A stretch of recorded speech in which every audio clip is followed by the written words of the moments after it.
আসসালামু আলাইকুম ওরহমতুল্লাহি ওবারাকাতুহু। আল্লাহর দরবারে মকবুল বান্দা হতে গেলে, হক্কানি অলিয়াল্লাহ হতে হলে শতগুণের সমাহার থাকতে হয়। এক একজন মনীষী এক একভাবে বিষয়গুলো তুলে ধরেছেন।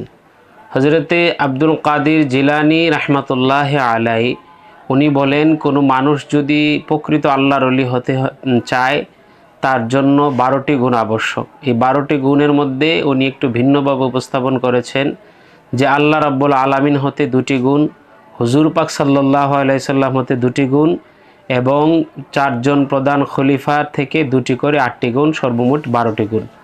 যেই 12টি গুণের কথা আব্দুল কাদির জিলানী রহমতুল্লাহ আলাই বলেছেন, আমি ছোট পরিসরে আপনাদেরকে সেই গুণগুলি তুলে ধরছি। আল্লাহ রাব্বুল আলামিনের থেকে 2টি গুণ হলো গাফফার এবং সাত্তার। সাত্তার শব্দের অর্থ হলো লুকিয়ে রাখা, গোপন করে রাখা। যেমন আল্লাহ রাব্বুল আলামিন হলেন সাত্তারুল উয়ুব, বান্দার দোষ ত্রুটি আল্লাহ পাক মানুষের মধ্যে প্রকাশ করে না।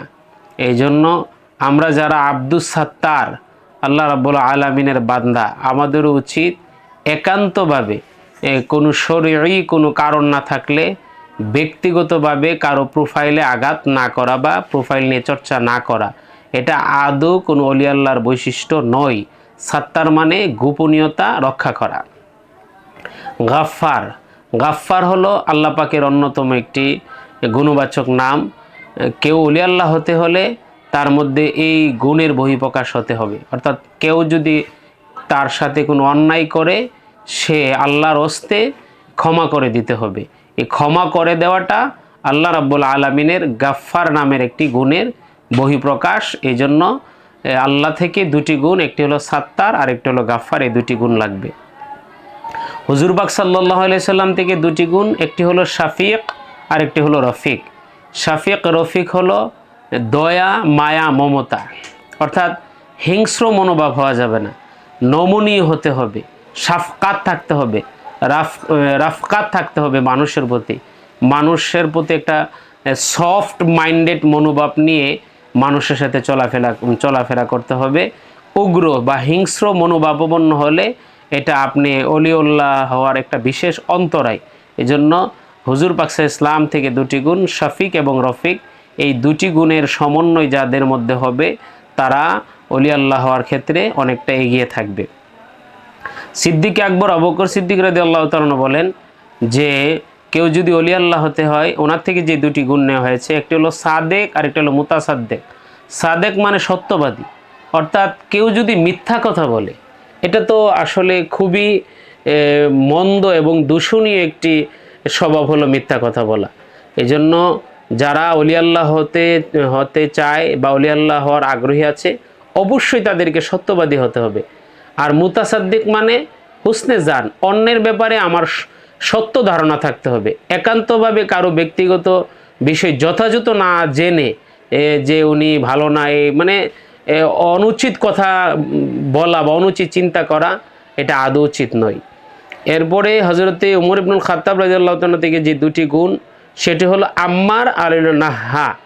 আম্মার মানে হলো নেক কাজে আদেশ দিতে হবে, নাহা মানে হলো মন্দ কাজ থেকে বাধা দিতে হবে। এটি হলো উমর ইবনুল খাত্তাব থেকে 2টি গুণ অলি হওয়ার জন্য। হযরতে উসমান গনি রাদিয়াল্লাহু তাআলা থেকে 2টি গুণ, একটি হলো তাআম আর একটি হলো মুসাল্লিয়ান বিল্লাইল। অর্থাৎ মানুষদেরকে দান খয়রাত করতে হবে। যেই জন্য উসমান গনির একটি উপাধি হল, উসমান রাদিয়াল্লাহু তাআলার উপাধি হলো উসমান গনি। উনি মানুষদেরকে বেশি বেশি করে দান খয়রাত করতেন। আপনার দানশীল মনোভাব থাকতে হবে অলি আল্লাহ যিনি হতে চায় তার মধ্যে। আর মুসাল্লিম বিল্লাইল, সে তাহাজ্জুদের নামাজ পড়তে হবে। এক্ষেত্রে মৌলিক কথার তো আমাদের সবারই জানা যে আসলে ফরজ নামাজ বাদ দিয়ে এই গুণ অর্জন করলে তো এটা আসলে কথাটা এমন যে কেউ যদি দুধ বাদ দিয়ে পানি থেকে মাখন পাওয়ার আশা করে, এটা যেমন যথাযথ চেষ্টা হবে না, ঠিক তো দ্রুপ তার উপরে আবশ্যক যে মৌলিক ফরজ ইবাদত রয়েছে ওইগুলা বাদ দিয়া সে যদি নফল ইবাদতের মধ্যে কেবল মগ্ন থাকে, হবে না। অর্থাৎ ফরজের পাশাপাশি এই মৌলিক গুণগুলা তার মধ্যে থাকতে হবে। ওসমান গনি থেকে যে দুটি গুণ, একটি হলো মানুষদেরকে খাবার খাওয়ানো, আর মুসাল্লিম বিল্লাইল অর্থাৎ নফল নামাজ পড়া। ফরজ নামাজ তো অবশ্যই পড়তে হবে ওলিউল্লাহ হইতে গেলে। হযরত আলী রাদিয়াল্লাহু তাআলা থেকে দুটি গুণ, একটি হলো আলেম আর একটি হলো সুজা। আলিম মানে হলো জ্ঞানী, অর্থাৎ আপনি আমল করবেন, আপনার জ্ঞান নাই, এ ব্যাপারে সুস্পষ্ট ধারণা নাই, তাহলে তো আপনার আমল করতে পারবেন না আপনি। এলেমের অনেকটা মানে সাইড আছে, এলমে শরীয়তের যথাযথভাবে আপনাকে জ্ঞান অর্জন করতে হবে, এরপর এলমে তরিকতের বিভিন্ন সাইডের যত জ্ঞান আছে সব আপনাকে অর্জন করতে হবে। অর্থাৎ অবশ্যই আপনাকে আলেম হতে হবে। আপনি আলেম না হয়ে মাওলা আলী রাদিয়াল্লাহু তাআলার দুটি গুণ থেকে দুটি গুণ, একটি হলো আলেম আর একটি হলো সুজাআন, বীরত্ব, কাপুরুষ। আপনি আঞ্চলিক ভাষায় কয় না, দিনে ডাক দিলে ঘর থেকে বের হন না, এমন কাপুরুষ মনোভাবন না হলে আপনি মাওলা আলীর যে দুটি গুণের একটি গুণ বীরত্ব, মানে অলি হওয়ার জন্য যে 12টি গুণের মধ্যে মাওলা আলী থেকে যে দুটি গুণ, এলেম এবং আলেম হওয়া এবং বীরত্ব, অবশ্যই আপনাকে বীরত্ব থাকতে হবে। বীরত্ব মানে আপনি কি অন্যায়ভাবে কাউকে অত্যাচার করবেন, এই বীরত্ব না। অর্থাৎ আপনি মানে ইসলামের জন্য অনেক কিছু করার যে একটা সাহসী মনোভাব, এটা আপনার থাকতে হবে। আপনি অন্যায়ের বিরুদ্ধে যথাযথভাবে মাথা উঁচু করে দাঁড়াতে হবে। এটা হলো মাওলা আলীর অন্যতম একটি সুজাত। এটা হক্কানি ওলি আল্লাহ হতে গেলে এই গুণ তার মধ্যে রাখতে হবে। আল্লাহ রাব্বুল আলামিন এই 12 গুণের সমন্বয়ে আমাদেরকে ওলি আল্লাহ হওয়ার তৌফিক দান করুক। আসসালামু আলাইকুম ওয়া রাহমাতুল্লাহ।